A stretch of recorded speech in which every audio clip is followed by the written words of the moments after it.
La NASA confirma la existencia de un universo paralelo.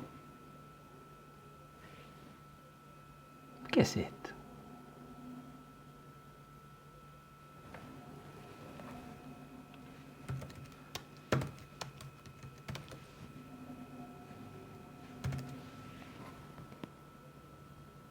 Científicos de la NASA descubren un universo paralelo. Me están cargando.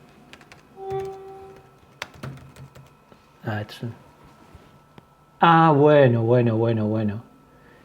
El universo que descubrió la NASA en donde el tiempo va al revés.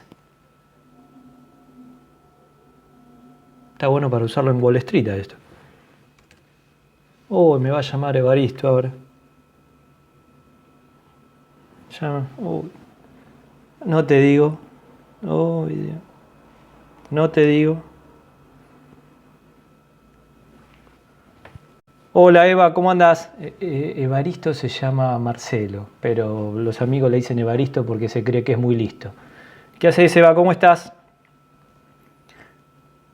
Sí, me acabo de enterar. Sí, me imaginé que vos también. Nunca te perdés estas. Sí. Estoy leyendo. Sí, sí. Sí, pero frená con tu ansiedad porque no debe ser así. Ya sé que lo dicen los diarios. Por eso mismo te lo digo. Pero todos hacen referencia a una noticia de otro diario. ¿Me entendés? No hacen referencia a la opinión de alguien en particular. Todos hacen referencia... Pero es que no podés creer todo lo que te digan, querido. No podés creer lo que... Pero ¿te gusta creer todo lo que te dicen? Cuando eras bien joven creías en la tierra hueca. Hasta hace un poquito tiempo empezaste con lo de la tierra plana. Ahora estás tomando lavandina para no contagiarte de un virus. Frená un poco.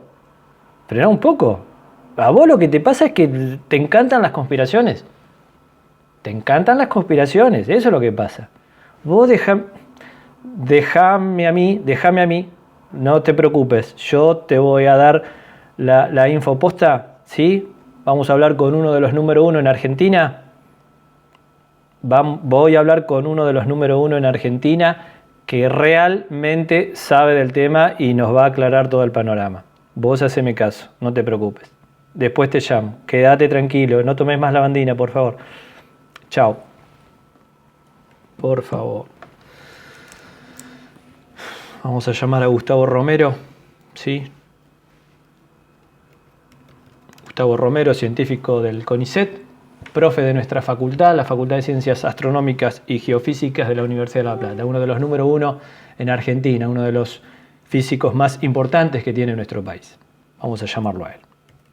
Bueno, como habíamos adelantado, tenemos a un invitado de lujo, el profesor Gustavo Romero, doctor en astronomía y profesor de nuestra casa de estudios, de la Facultad de Ciencias Astronómicas y Geofísicas. Bueno, además Gustavo es investigador superior del CONICET y director del Instituto Argentino de Radioastronomía. Gustavo, muchísimas gracias por tu tiempo.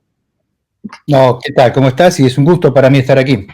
Ya sabés por qué te hemos convocado, una noticia que ha recorrido el mundo, los medios de prensa argentinos, al menos algunos, no hicieron oído sordo a la novedad respecto a que, entre comillas todo, científicos de la NASA, ya con un título rimbombante, habrían descubierto o habrían encontrado evidencias de un universo paralelo. Así que qué mejor que ir a las fuentes, qué mejor que ir a los que están en el tema y los que saben para consultarte respecto de cómo fue que surgió esta noticia realmente disparatada e increíble.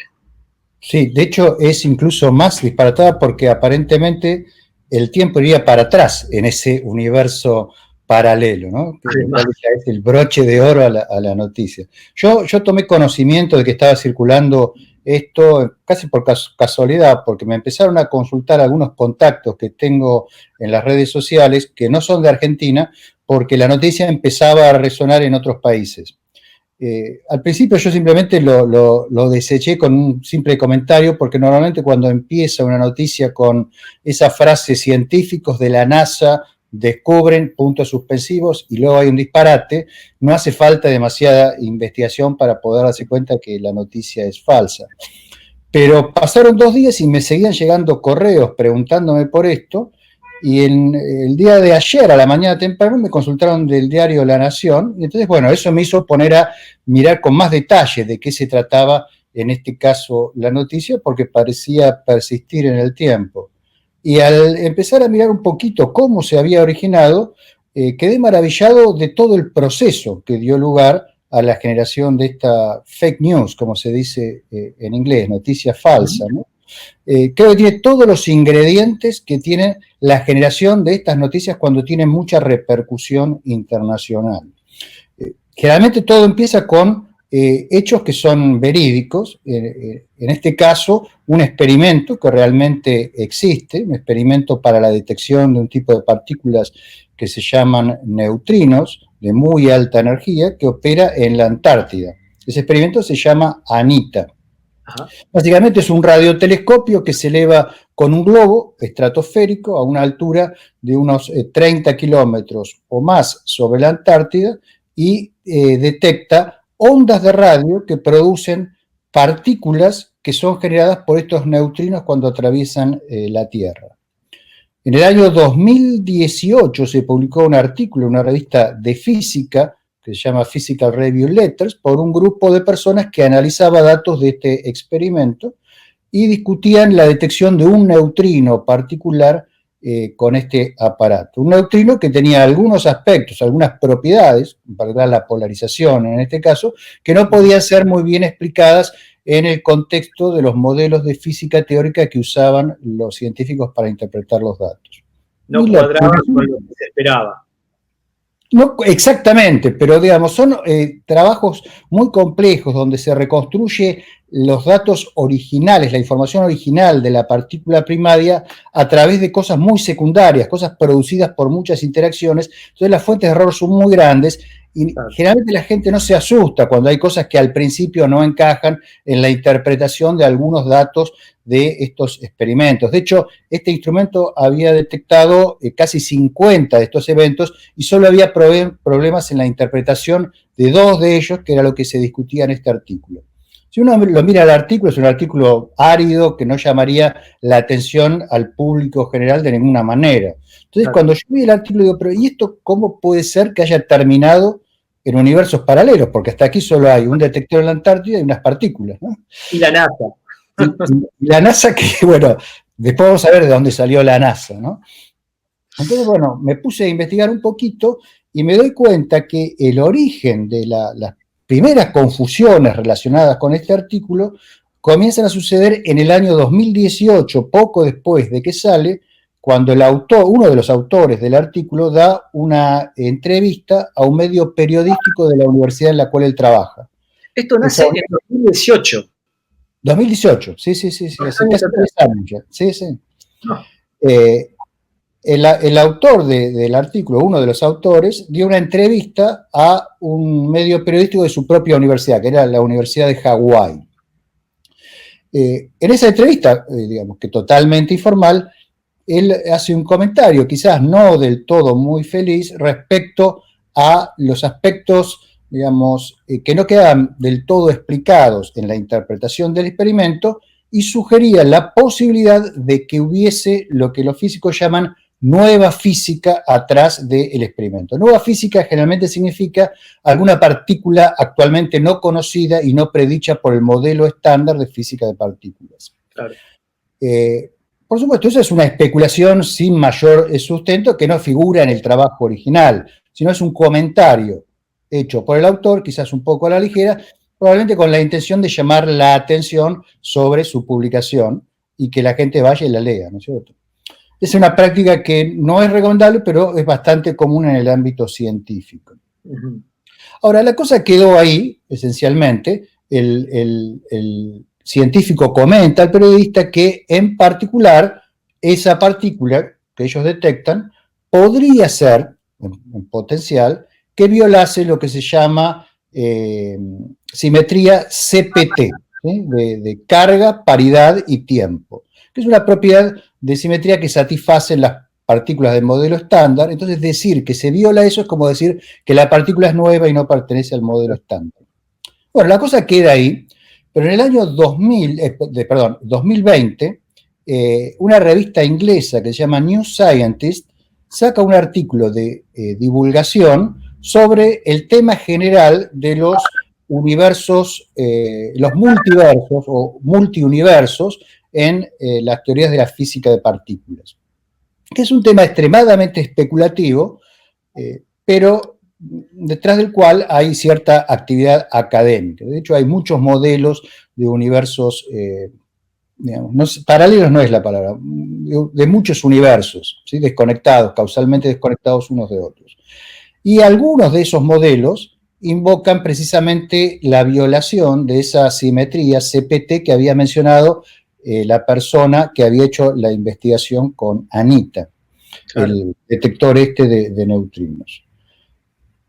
Hasta ahí, digamos, había simplemente una conexión entre las especulaciones en física teórica y una especulación a su vez de un físico experimental, pero no mucho más que eso. No es que se invocaba la detección de un multiuniverso, de otro universo por medio del experimento de Anita, ni nada por el estilo, simplemente se hacía referencia a la cuestión. Y hay que esa información que ahora se bajó a nivel de divulgación, porque esta es una revista de divulgación, New Scientist, es levantada por un medio de Bangladesh que se llama Dhaka Tribune, si me acuerdo bien. Es básicamente un medio informático de las redes, digamos, digital, una aplicación digital de noticias un tanto sensacionalistas que, digamos, funciona ahí en Bangladesh. Todo hubiera quedado ahí si fuese solamente una noticia falsa levantada o exagerada por un medio de un pequeño país. Pero en el caso de Bangladesh hay una cuestión sociológica que es muy interesante, que al ser una antigua colonia inglesa, lo mismo que la India, en Gran Bretaña hay muchos personas de nacionalidad Bangladesh o de nacionalidad india, también hay muchos pakistaníes, debido a la relación colonial que ha habido entre Gran Bretaña y estos países. Por lo cual es más fácil que en el ámbito de Gran Bretaña se levante una noticia de un medio publicado en la India, Pakistán o Bangladesh que si se publica en Argentina, Brasil o cualquier otro país en desarrollo, ¿no? Y es aquí que la levanta un medio de Londres, el Daily Tribune, si me acuerdo bien. Puedo estar confundiendo ahora los nombres de los diarios, y después lo levanta The Sun, que también es un medio bastante sensacionalista inglés, ¿no? De hecho, publica la noticia de señoritas así un poco ligeras de ropa y demás. El recorrido que has hecho para enterarte de todos estos eslabones, digamos. Sí, pero ahora, bueno, con Google y con todos los motores de búsqueda es bastante fácil, ¿no? Ir viendo las fechas de las publicaciones y ir rastreando, digamos, dónde se van mencionando las cosas. Y bueno, en cada una de estas iteraciones, en medios de, digamos, semisensacionalistas o sensacionalistas, se van agregando ingredientes a la noticia que se levanta de New Scientist, que dentro de todo es una revista de divulgación seria, ¿no? Produce el teléfono descompuesto. Claro, exactamente, y cada uno le da un toque. Por ejemplo, ya en la publicación de Bangladesh teníamos a los muchos universos y apareció la NASA. ¿De dónde sale la NASA? La NASA sale porque es una de las varias organizaciones que financió el proyecto del detector Anita que está en la Antártida. Y en el artículo original publicado en Physical Review Letter, al final, en los agradecimientos, se menciona el apoyo de una beca, un grant de la NASA. Entonces, cuando lo levantan los ingleses, claro, los ingleses ya lo levantan con toda esta áurea de la NASA. Claro. Y ellos, bueno, agregan el tema de que como había una violación que se mencionaba en la entrevista original al científico de Hawái de la simetría CPT y el AT de esa violación de simetría es el tiempo, A esta altura los ingleses le agregan el detalle de que el universo va para atrás en el tiempo. ¿Sí? Entonces tenemos que la NASA descubre desde la Antártida un universo paralelo que viaja o se mueve para atrás en el tiempo. Y esa es la noticia que se publica en Gran Bretaña, en 2 o 3 medios, y de ahí la empiezan a levantar de todo el mundo. Y llega a la Argentina en 2 días, ya la estaba reproduciendo, la reprodujo Clarín, Página 12. Entonces, es una bola de nieve que estuvo como latente durante casi 2 años, después de la primera entrevista de divulgación o de extensión que hizo uno de los científicos que participó en el experimento original, y por una quizás falta de rigor a la hora de expresarse en lo que hace a los aspectos más, digamos, que están en discusión de su propio artículo, da lugar a una especulación que estalla 2 años más tarde en un ambiente en el cual probablemente se hayan dado las condiciones sociológicas y económicas para que no hubiese otra noticia. Estamos en medio de una pandemia, el público está saturado de noticias de la pandemia, no hay tantas noticias en el mundo porque en la mayor parte de los sitios se está en cuarentena. Entonces, bueno, de repente esta noticia aparece en un medio inglés y la levantan de todo el planeta y entra un crecimiento exponencial a repetirse y a publicarse en todo tipo de medios en forma acrítica. Entonces, yo creo que... Sí, no, decía, más allá del fenómeno físico en sí que ha ocurrido y que se puede entrar en detalle, y vos lo decías en una publicación de tus redes sociales, clásico ejemplo de cómo se construye una noticia falsa para generar impacto. Exacto, yo creo que es un caso arquetípico para que un sociólogo haga un estudio de cómo se propagan y cómo explotan en determinado momento estas noticias que pueden a veces permanecer latentes por años, como es el caso.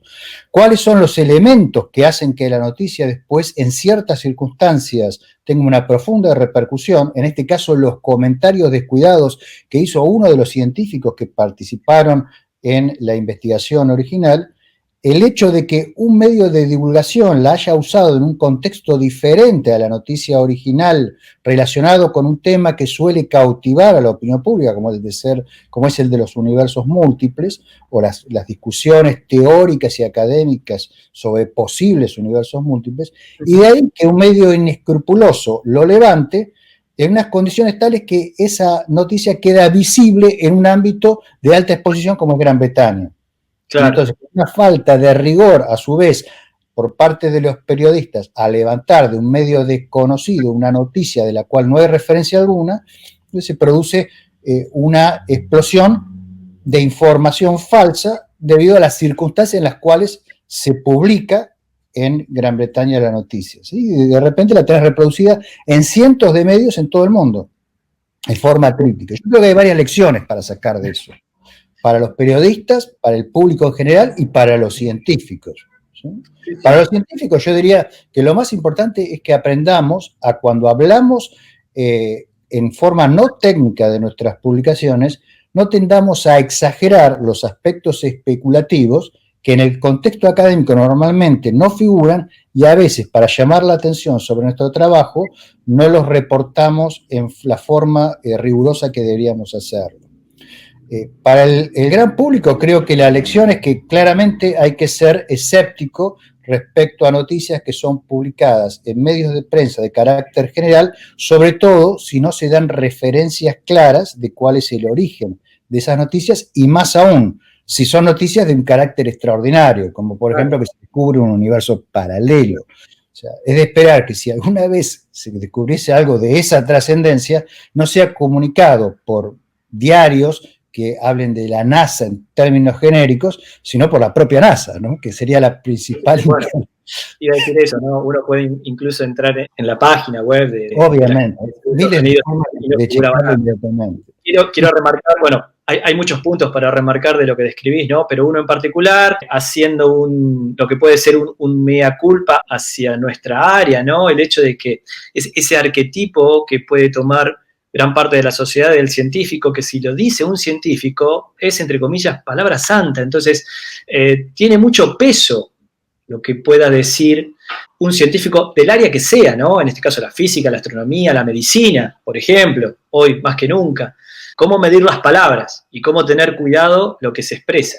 Sin duda, yo creo que es algo que tendría que, hasta cierto punto, enseñarse más en los ámbitos académicos, porque los científicos son personas como cualquier otra y tienen las mismas deficiencias que pueden tener las demás personas. No tienen por qué ser expertos en hacer extensión científica, en comunicar ideas, o sea, son expertos en hacer investigación científica.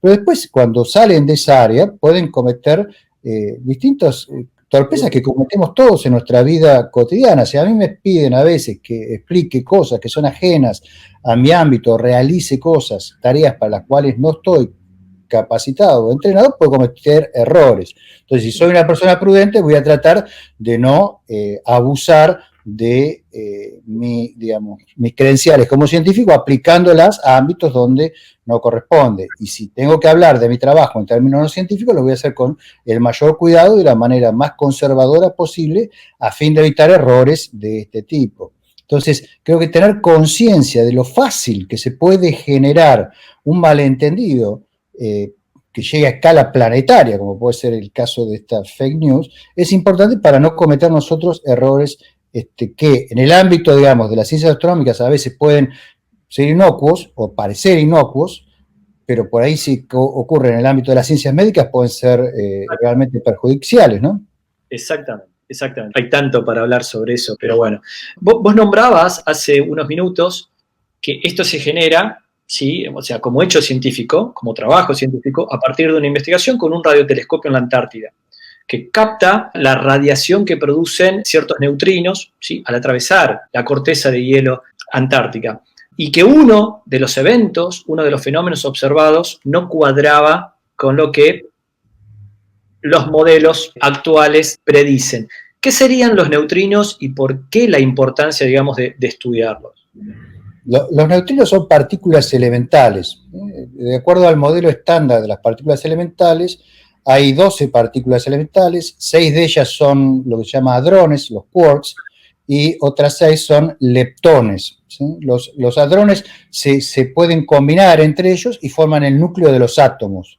Y los leptones, los más conocidos son los electrones, que hacen que el átomo sea eléctricamente neutro, formando las capas exteriores de los átomos, y los otros dos, las otras dos leptones pesados, que son el muón y el tau, son como electrones más masivos, con la misma carga que el electrón, pero que viven muy poquito y decaen produciendo partículas que se llaman neutrinos, ¿sí? Los neutrinos tenemos de 3 tipos y son partículas que solo interactúan por medio de la interacción débil con la materia.